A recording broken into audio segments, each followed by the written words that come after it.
Plot to kill two people in Geneseo uncovered by police. What they found out that led to a woman being arrested.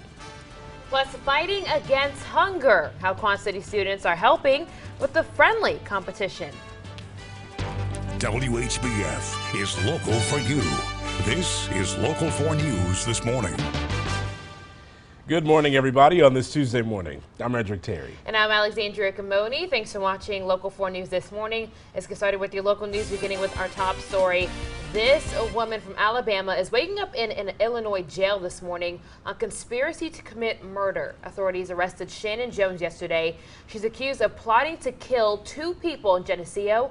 Police say she planned the attack with someone else. Yeah, detectives say they put something in the drink of one of the potential victims on Friday. That person got sick but has since recovered. Police say Jones and her accomplice attacked the second person Sunday in Geneseo. That person got away unharmed. Investigators have discovered that the planned murders have been in the works for the past several weeks.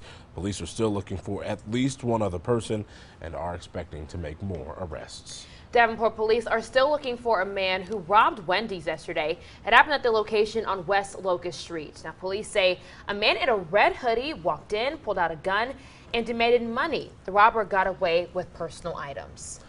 Illinois' finances continue to make headlines, and this time it's for the state's tax system. Yeah, a new study reports Illinois is the least tax-friendly state in the country. Gabrielle Franklin has more.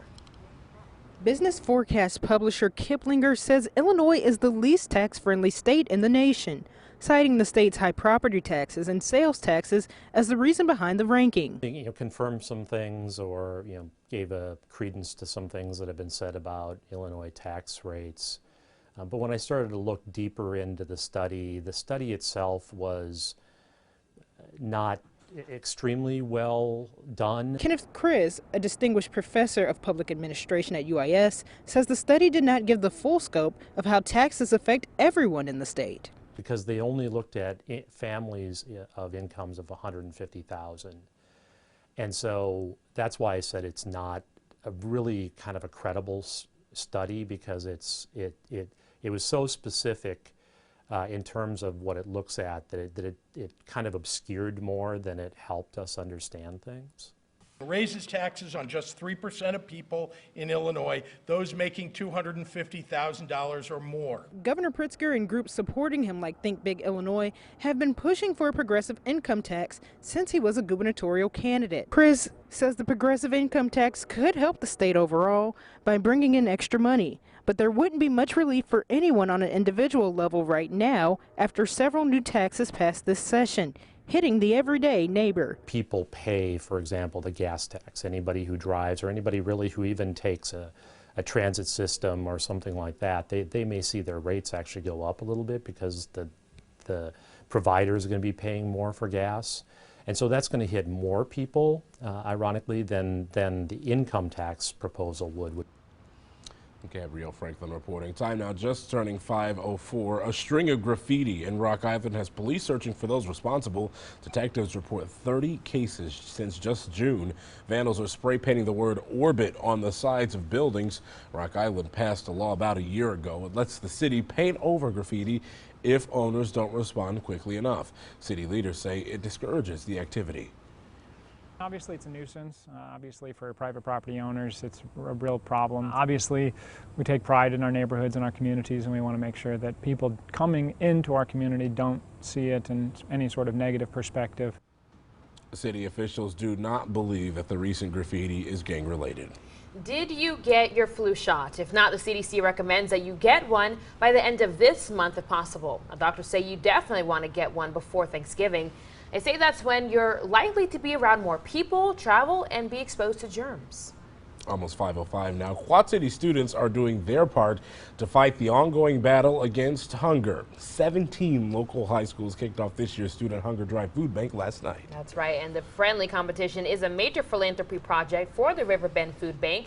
It'll help thousands of people when it's done. Local 4's Aaliyah Sims reports on the impact the food drive is having in our area. Food was very hard to come by. Vanessa Bliven says it wasn't long ago when she and her family were homeless. She says they didn't receive state assistance and she wasn't working. That's when the food bank stepped in to provide her family with meals. They let me come by as many times as I need to pick up odd and end things or baskets and boxes of food for us, so they're really helpful in that way. For the last 34 years, students from area high schools have joined the food bank in the fight to end hunger in the Quad Cities. Just what an amazing legacy. I mean, you think about an entire generation of Quad citizens have learned about philanthropy and the hunger issue by going through the Student Hunger Drive, and that's just something that can't be replicated anywhere else in the country. Mike Miller, president and CEO of Riverbend Food Bank, says although this food drive is a friendly competition between other area high schools, the goal is to solve the issue of hunger.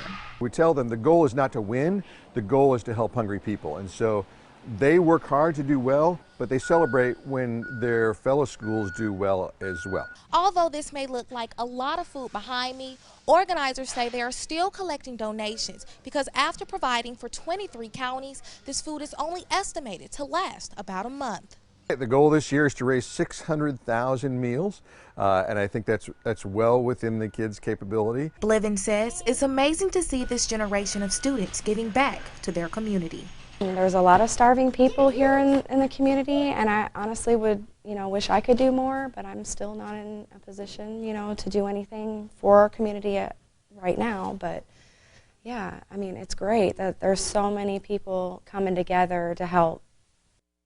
Aaliyah Sims reporting. Now, the schools also performed hunger-related skits. To learn more about it, Hy-Vee donated 2,000 pounds of food to Davenport West's food drive for winning the skit competition. So cool to see these kids stepping up and really giving back to people who need it in our area. This is obviously something that is grown into something so big. Everybody takes part, and it's a competition, but it's also something that pays it forward to the community. Really nice. For sure, especially with Thanksgiving and the holidays coming up. Definitely need to make sure people can get food on their tables if they need that help. But it's feeling like we're in the middle of October. Not really Thanksgiving yet today, Ash, but a pretty nice morning for most people. Just grab a light jacket, you'll be fine. Absolutely, yeah, it doesn't feel too bad now. Now by the weekend, it might feel like Thanksgiving, but in the meantime, not too bad here. Lower 40s this morning. It's a nice chilly start for us. And as we get in the afternoon, we're going to be back to the lower 70s. 70s aren't bad. I think we can all agree on that. 43 here this morning in Moline, 43 in Davenport. Winds out of the southeast. That combined with the sunshine is what's going to warm us up quickly by about almost 30 degrees as we get back to the lower 70s this afternoon. Just a lot of sunshine here, even back up to the mid 60s by lunchtime. So we'll peak right around 72 today. Very, very comfy day on the way for us. Very much like yesterday. Not a whole lot of changes for us forecast-wise. Tonight, slightly warmer. The mornings are going to start to get warmer ahead of some rain on the way Thursday, and that's going to usher in a major cool down this weekend. But we'll talk about that in a little bit. And you're not kidding when you say major. Major. Yeah, this is something you're going to have to get ready for. Yep. Just brace yourself. Oh, don't worry, I'll be ready. And by ready, do you mean inside? Yeah. It might finally be actual light jacket weather for me. I've just been in t-shirts recently, so bring it on. Heavy coat weather for me, guys. Stay warm out What's there. new? All right, Ash, thanks. Coming up, why new research suggests water might not be the go-to option for hydration. The time now is 5:09. Your top health stories are right after the break. It's Pedialyte. You're watching Local 4 News this morning. WHBF is local for you with Frederick Terry, Alexandria Ikomoni, and meteorologist Ash Simpson. This is Local 4 News this morning in high definition.